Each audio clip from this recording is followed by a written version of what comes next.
नमस्कार, disclosure with Vinod में आपका स्वागत है। और आज डिस्क्लोज करेंगे संजीव शर्मा जी, जो लीड के मीडिया इंचार्ज है। संजीव जी, स्वागत है। एक अच्छा इनिशिएटिव है लद्दाख और जम्मू कश्मीर में एक समन्वय तालमेल बनाने और जो हमारे अपने संसाधन हैं उनको एक्सप्लोर करने में 9 और 10 दिसंबर को गुलशन ग्राउंड में ये एक समारोह का आयोजन किया जाएगा। मैं संजीव जी से ये पूछना चाहता हूँ, सुनना चाहता हूँ, दर्शक जानना चाहते हैं कि इसका असल मकसद क्या है। मनोज जी, पहले तो मैं आपका धन्यवाद दूंगा, क्योंकि समाज में तो ये बात आहिस्ता आहिस्ता जाएगी, परंतु आपने इसकी गंभीरता को समझा है और इसलिए आपने मुझे एक अवसर दिया कि अपनी बात रखने का। असल में यहाँ किसी चीज़ की कमी नहीं है जी। जम्मू कश्मीर और लद्दाख में संसाधनों की कोई संसाधनों की कमी नहीं है, लोगों की एनर्जी में कोई कमी नहीं है, योग्यता में कोई कमी नहीं है, परंतु एक हवा, एक परसेप्शन इस तरह से बनाई गई है कि जम्मू कश्मीर में कुछ हो ही नहीं सकता। इसलिए कुछ लाइक माइंडेड लोगों ने मिलकर, जिसको नाम लीड दिया गया है, नाम से तो कोई ज़्यादा माने नहीं रहते, परंतु कुछ लोगों ने मिलकर एक विचार किया कि यहाँ की संसाधनों का उचित इस्तेमाल हो, यहाँ की एनर्जी का सही इस्तेमाल हो, और उस दृष्टि में पहले भी छोटे छोटे कार्यक्रम हमने किए हैं, परंतु पहला बड़ा प्रोग्राम ये पब्लिक में जो कार्यक्रम होने जा रहा है, जो पहला कार्यक्रम होने जा रहा है, और वो 9 और 10 को गुलशन ग्राउंड जम्मू में एक महाउत्सव के नाम से हम इसको करने जा रहे हैं। ये नाम बड़ा अच्छा आपने लिखा है, Ladakh Jammu Kashmir economic growth and development dialogues. इसके पीछे मकसद क्या था? क्योंकि ग्रोथ डेवलपमेंट हम जानते हैं, फिर आगे डायलॉग। क्योंकि ये जो लीड है, लीड खुद कोई व्यापारी संगठन नहीं है, व्यापार करने वाला कोई इंस्टीट्यूशन नहीं है। ये जहाँ कहीं भी रुकावट आती है, यहाँ जम्मू कश्मीर की प्रोग्रेस को लेकर बाहर से जो इन्वेस्टर आते हैं, उनके मन में कुछ विचार उठते हैं, कोई उनको सही दिशा नहीं मिलती, तो लीड इसका एक किस्म का ब्रिज का काम करेगा। कि लीड और ब्रिज का काम करने के लिए डायलॉग ज़रूरी है, तो डायलॉग के माध्यम से हम अपने लोगों को भी तैयार करेंगे और बाहर से जो लोग यहाँ आएंगे, यहाँ के विकास में जो अपना एक रोल अदा करना चाहते हैं, उनको भी यहाँ का वातावरण सही मायने में सूट करे, उसमें लीड अपना रोल अदा करेगा और वो डायलॉग सही होता है। तो नाम इसीलिए अपने इसको डायलॉग रखा है, क्योंकि हमारा इसमें कोई कतई भी कोई पैसा कमाने वाला कोई इसमें विषय नहीं है। सिर्फ और सिर्फ ये, आपने कहा कि नाम कैसे सोचा, उसमें डायलॉग के अलावा जम्मू कश्मीर और लद्दाख तीनों खित्तों की जो एकता है, तीनों खित्तों की चीज़ें अलग अलग हैं, खान पीन रहन बोली सब कुछ अलग होते हुए भी हमारी यूनिटी एक सिंगल हमारी इकाई है, तो वो इकाई भी बनी रहे, ये लीड का एक मकसद है। और संसाधनों का सही इस्तेमाल हो, उचित इस्तेमाल हो, और जिस तरह से भारत प्रोग्रेस कर रहा है, पूरी तेज़ी से विकास की ओर आगे बढ़ रहा है, विकसित देश बनने जा रहा है, जम्मू कश्मीर किसी भी तरह से पीछे ना छूटे, ये लीड की ये कल्पना है। लीड को ऐसे कैसे आंकलन किया लीड ने कि वाकई में हमारे संसाधनों का, जम्मू कश्मीर लद्दाख के संसाधनों का दुरुपयोग हो रहा है? मैं ये ना कहूँ कि दुरुपयोग हो रहा है, परंतु मैं ये तो ज़रूर कह सकता हूँ कि उपयोग, प्रॉपर उपयोग नहीं हो रहा जी। आप जैसे हम ये कहें कि किश्तवाड़ में काला जीरा होता था, तो काला जीरा बड़ा प्रसिद्ध था। आज भी कुछ लोग किश्तवाड़ से आते हैं तो थोड़ा सा जीरा लेके आते हैं, परंतु जिस तरह का वो प्रोडक्ट है उसको उस तरह की पहचान नहीं मिली। पूरे भारत में कोई नहीं जानता कि किश्तवाड़ में जीरा होता है। तो इस तरह की जो चीज़ें लुप्त होती जा रही हैं, जो बड़ी क्वांटिटी में हो सकती हैं और बड़ा नाम हो सकता है जम्मू कश्मीर का, उन संसाधनों को, उन चीज़ों को एक प्लेटफॉर्म मिले, मार्केटिंग सबसे बड़ी दिक्कत रहती है, और नाम बने, ये लीड की एक इच्छा है, एक उद्देश्य है जिसे आप पूछ रहे हैं। लीड ने चलो उत्पादनों को संरक्षित करने के लिए या उत्पादनों को अप्रोप्रिएट प्लेटफॉर्म पर आने के लिए लक्ष्य निर्धारित किया है। क्या कल्चर को भी प्रोटेक्ट करने की बात इसमें है? क्योंकि हमारा कल्चर भी प्रोटेक्ट होना चाहिए। आप ये जो हम कार्यक्रम करने जा रहे हैं, महाउत्सव का नाम दिया है जी। और अक्सर ये देखा गया है और ऐसा होता है कि जब विकास तेज़ी से होता है तो कल्चर पीछे छूट जाता है, और वो सिर्फ जम्मू कश्मीर के साथ नहीं हो रहा, वो भारत में और दुनिया के दूसरे देशों में भी शायद ऐसा ही होता है कि कल्चर हम अपनी जड़ों से दूर चले जाते हैं। तो ये जो महोत्सव होने जा रहा है, हम एक बार फिर अपनी पुरानी जो परंपराएं हैं, पुरानी संस्कृति है, और उनको एक बार फिर एक प्लेटफार्म पर लाने का प्रयास करेंगे। ना ही सिर्फ जम्मू की, कश्मीर के भी लोगों को भी आह्वान किया है और लद्दाख के लोगों से भी संपर्क हो रहा है कि वो अपने अपनी सांस्कृतिक कार्यक्रम यहाँ आके करें, ताकि जम्मू के बच्चों को भी पता चले कि लद्दाख हमारा जो हिस्सा है वहाँ की संस्कृति क्या है। कश्मीर के लोग भी आज जानना चाहते हैं कि जम्मू की एक्चुअल संस्कृति क्या है। तो वो जब हम एक दूसरे को जानेंगे तो फिर मेरे ख्याल इकट्ठे हमें काम करने में भी आसानी होगी।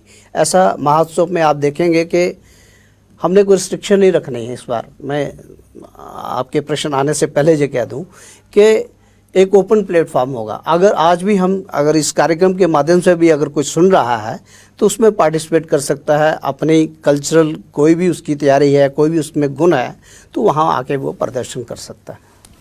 लीड के लिए कितना मुश्किल है, क्योंकि हर 20-25 किलोमीटर के बाद भाषा भी बदलती है, कल्चर भी बदल जाता है, रीति रिवाज भी बदल जाते हैं। ये कितना कठिन है लीड के लिए?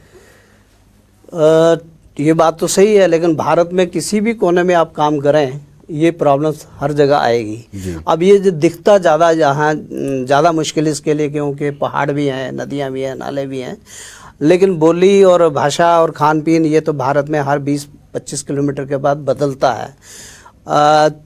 चुनौती वाला ही काम करने में मज़ा आता है, ये बात ठीक है। यहाँ जम्मू कश्मीर में कोई एक प्लेटफॉर्म पे तीनों खित्तों को लेकर, और सिर्फ कोई इंडस्ट्री को बढ़ावा देने के लिए नहीं काम कर रहे हैं, हम सिर्फ इन्वेस्टमेंट के लिए नहीं काम कर रहे कि लोग वहाँ यहाँ से आके इन्वेस्टमेंट करें।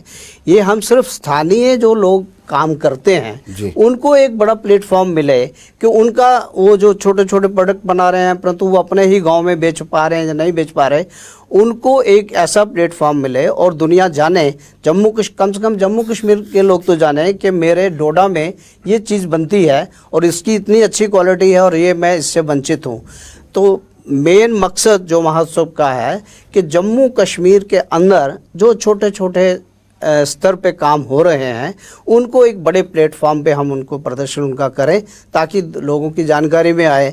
और चूँकि आपने कहा जो मुश्किल जो मैं शब्द आपने जो इस्तेमाल किया, जब हम इन लोगों के साथ संपर्क कर रहे हैं तो बड़ा आनंद आ रहा है। मुझे कल किसी ने बताया कि एक महिला ने वहाँ से डोडा से राजमा मंगवा के कोई 1.5-2 लाख रुपए के उसने राजमा मंगवा लिए हैं कि मैंने अपना वहाँ एक स्टॉल लगाना है और ओरिजिनल जो वहाँ के राजमा हैं वो वहाँ स्टॉल में मैंने लगाने हैं। अभी उनका वो रजिस्ट्रेशन वगैरह नहीं हुआ है, परंतु उनका कॉन्फिडेंस लेवल देखो कि एक प्लेटफॉर्म की वो शायद वेट कर रही थी, क्योंकि ऐसा प्लेटफॉर्म मिले तो इस तरह के प्लेटफॉर्म जब अवेलेबल होंगे। और जो जैसे अब मैं आपको मिसाल दूं, हमारी ठंडी कुई में एक बर्फ़ी बनती है विजयपुर में, आपने भी आते जाते उसका टेस्ट किया होगा, लेकिन लद्दाख के लोगों को नहीं पता होगा कि ये ठंडी कुई की बर्फ़ी भी क्या चीज़ है। तो वो एक प्लेटफॉर्म पे जब लद्दाखी भी देखेगा, कश्मीरी भी देखेगा, और ऐसे ही कुछ कश्मीर के ऐसे प्रोडक्ट होंगे जो हमारी जानकारी में नहीं है, तो स्थानीय जो जितने भी उत्पाद हैं उनको बड़े स्तर पे सारे, कम से कम भारत नहीं तो जम्मू कश्मीर के सब लोग उन प्रोडक्ट्स के बारे में, उन उत्पादों के बारे में जानकारी रखें, उनको भी प्लेटफॉर्म मिलेगा, उनको भी बढ़ावा मिलेगा।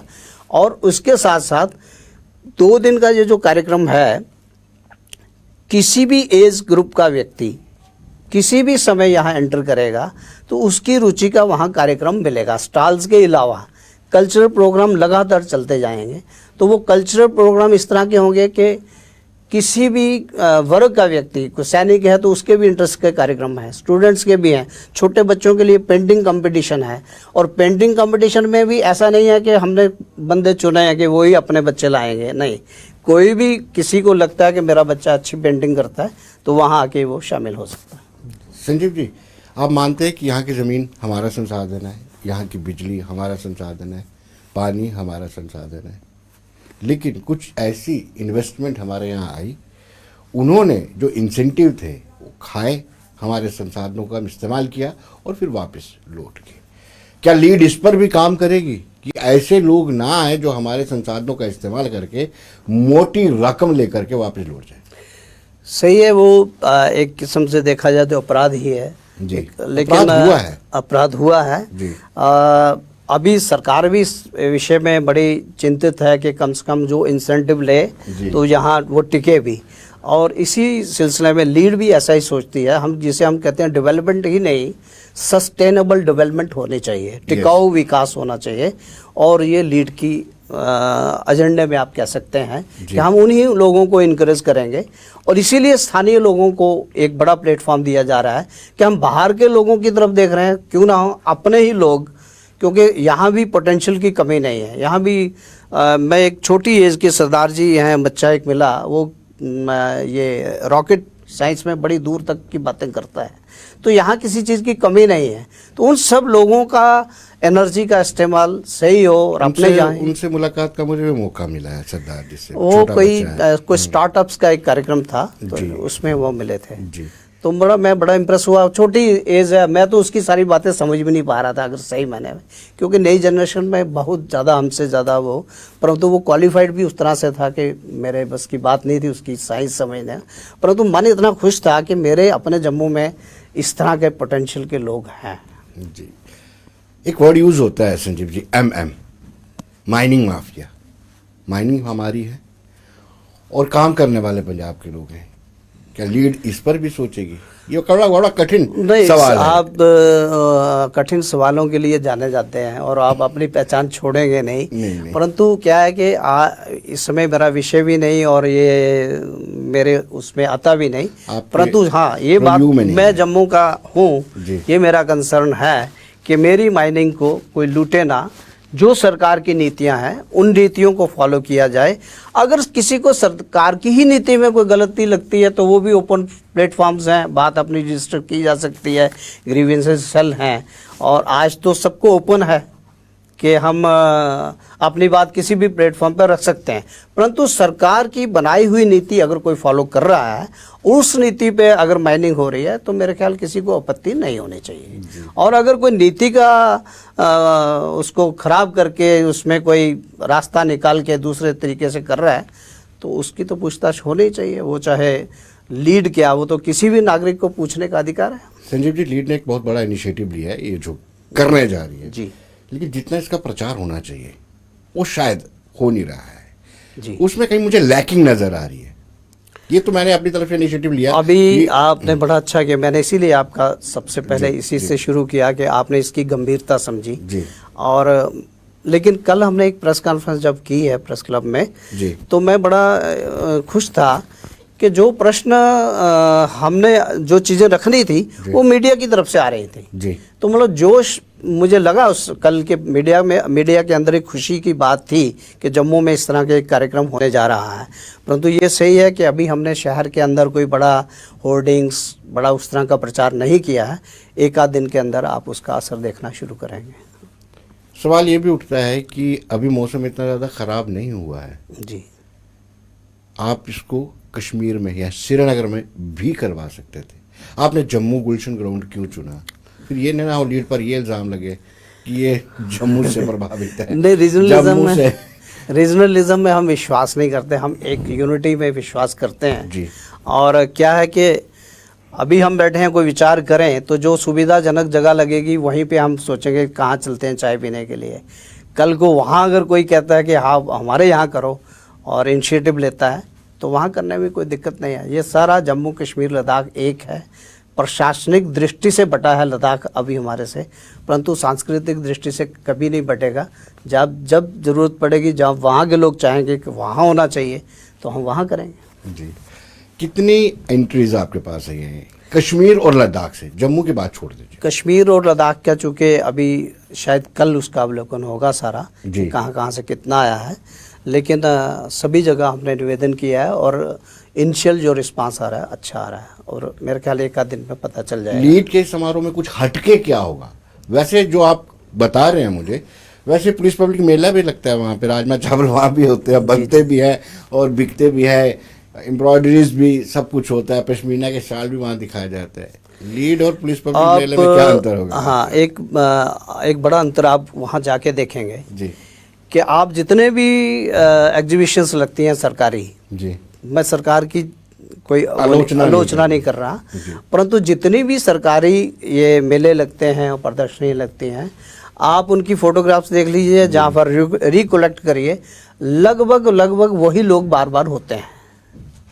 उनका स्टॉल नंबर बदल सकता है। परंतु यहाँ आप जब आओगे तो आप देखोगे कि बिल्कुल नए लोग जो घर में कोई छोटा मोटा काम करके अपना वो संसाधन चला रहे हैं, इस तरह के लोगों को ये प्लेटफॉर्म मिल रहा है। और अभी हम कल ये बात कर रहे थे कि रामलीलाएं जो हैं यहाँ की पहचान है और बनी रहनी चाहिए, ये भारत की पहचान है। तो हम कोशिश करेंगे कि पुरानी जितनी भी रामलीलाएं हो रही हैं उनके ऑर्गेनाइज़र जहाँ उनके पुराने आर्टिस्टों को उनको हम सम्मानित करने का विचार कर रहे हैं। अब बताइए किस मेले में ऐसा कहीं सरकारी मेले में होता है? नहीं होता। और इसी तरह से हम सामूहिक सॉन्ग कंपटीशन भी शायद करवाएं इसमें जी। तो इस तरह के किसी और आप नहीं देख पाओगे। वो गाना सोलो कोई भी गा सकता है, परंतु वही 10 लोगों को इकट्ठे गाना गाने के लिए जब कहा जाए तो वो यूनिटी दिखती है। अगर उनको आदत हो इकट्ठे गाने की तभी गा सकते हैं। इस तरह के लोगों को भी हम प्लेटफॉर्म देने वाले हैं। तो मैं ये मैं सिर्फ हम रीजनल कोई उसमें कोई हमारे मन में ही नहीं है इस तरह की बात, परंतु तीनों रीजन को चूँकि हम जम्मू में कर रहे हैं तो जम्मू की थोड़ा वर्चस्व ज़्यादा रहेगा, क्योंकि उनको आना, ट्रांसपोर्ट, रात को रुकने की दिक्कत, खाने पीने की, ये सब खर्चा उनको खुद उठाना पड़ेगा। और एक बात मैं ये भी ऐड कर दूं कि हम जितने भी पार्टिसिपेंट्स आ रहे हैं उनसे हम निवेदन कर रहे हैं कि वो जम्मू का काज, जम्मू कश्मीर लद्दाख का काज समझ के इसमें खुद वो कंट्रीब्यूट करें और इसको सक्सेसफुल करें। इस बार हम 2 दिन का, जैसे हम बता रहे हैं 9 और 10 का, अच्छा रिस्पांस मिला और इसकी सफलता पे डिपेंड करता है, क्योंकि प्रेडिक्शन तो हम नहीं कर सकते, कल्पना कर रहे हैं कि अच्छा होगा जी। हर साल इस कार्यक्रम को करने की हम सोच रहे हैं और अगर अच्छा करेंगे तो लोग हमारे कार्यक्रम का इंतजार करें। संजय जी, हमें सौभाग्य प्राप्त होता रहता है, ये जो एग्जीबिशंस लगती हैं सरकारी स्तर पर, और वहाँ पर हम आपके मुताबिक वैसे देखते हैं। आप उन लोगों को नाराज नहीं कर दोगे जिन्होंने पहले से स्टॉल लेके रखा रहता है, इस जगह पर मेरा ही स्टॉल रखना है? बड़े रिसोर्सफुल लोग भी हैं। उनको कैसे नाराज करेंगे? हमने देखो ये बड़ी इम्पोर्टेंट आपने बात की है। अगर कोई लगा कि 90 स्टॉल हो गए, हमने 100 की अगर सोचा है, 150 का सोचा है, तो 10-20 स्टॉल बच गए तो फिर बड़े लोगों को हम उसमें एंटर करेंगे। नहीं तो बड़े लोगों को प्रेफरेंस नहीं है, छोटे लोगों को प्रेफरेंस है जिनके बड़े लिमिटेड दायरे में काम हो रहे हैं जी।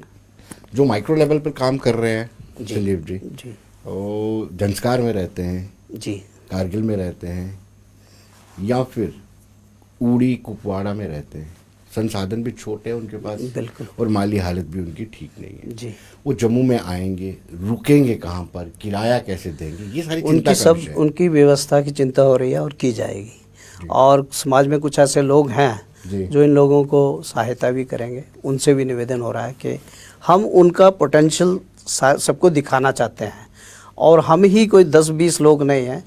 जब अच्छा काम शुरू करें तो संख्या हज़ारों में हो जाती है जब जो लोग सहयोग करने में निकलते हैं। इनिशिएटिव लेने के लिए 5-10 लोग होते हैं, बाद में फिर कमी नहीं रहती और वो लाने वाले लोग भी आएंगे, यहाँ रुकवाने वाले भी आएंगे, उनको खाने की दिक्कत नहीं आएगी।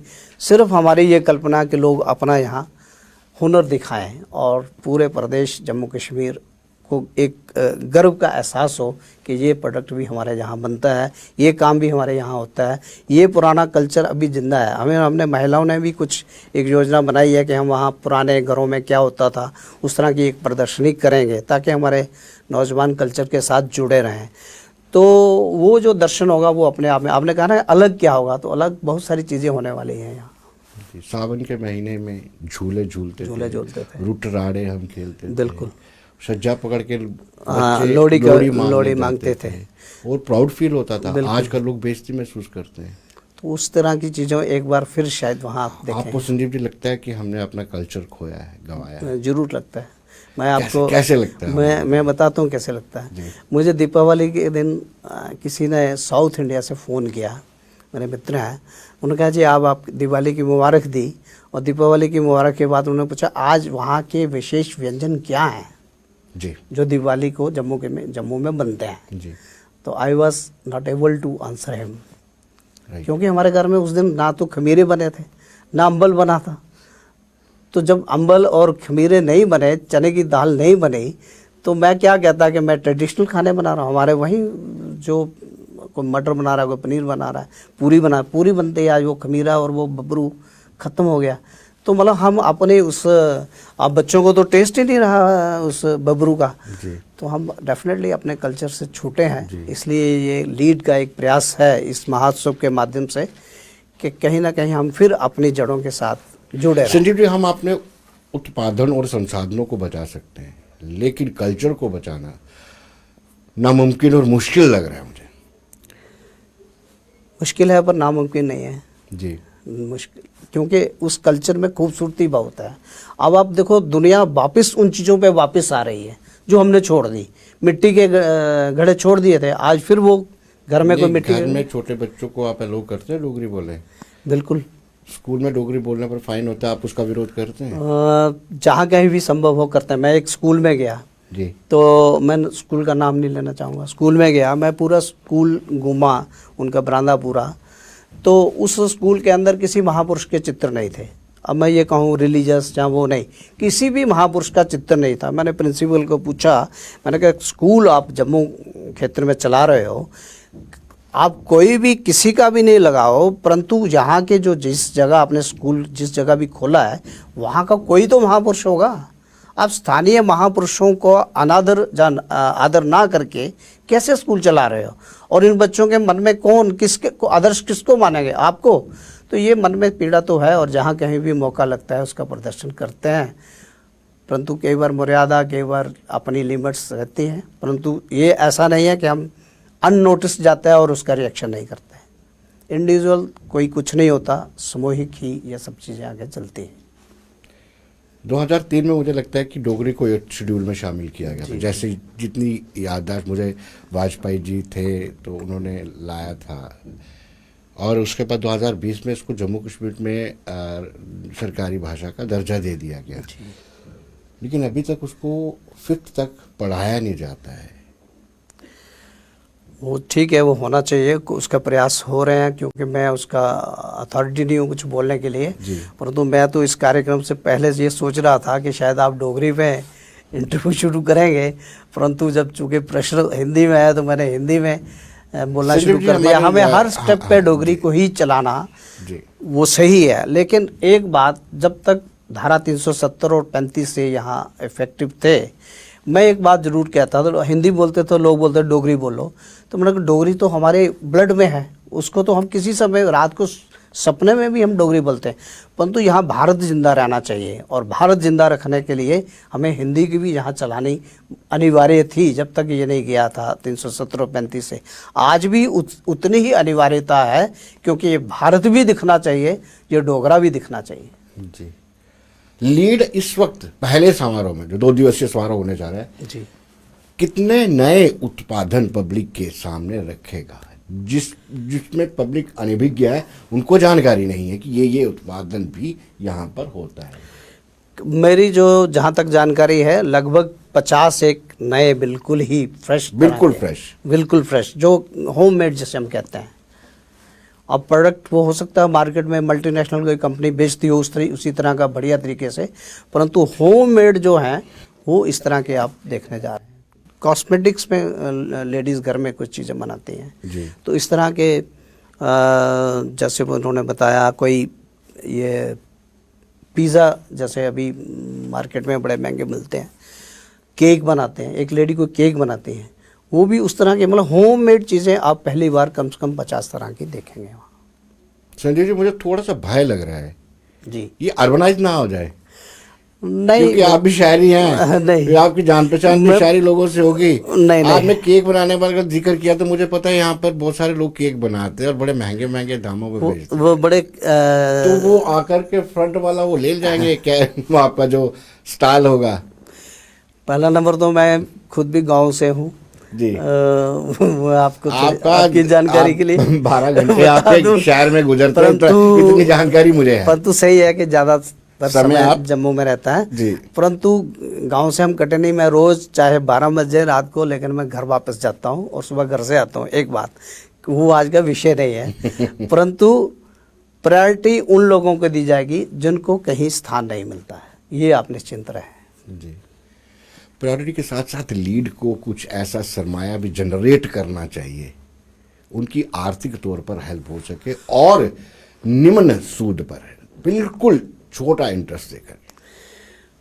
वो विषय आने वाले समय में उस पर विचार किया जा सकता है। अच्छा सुझाव है जी।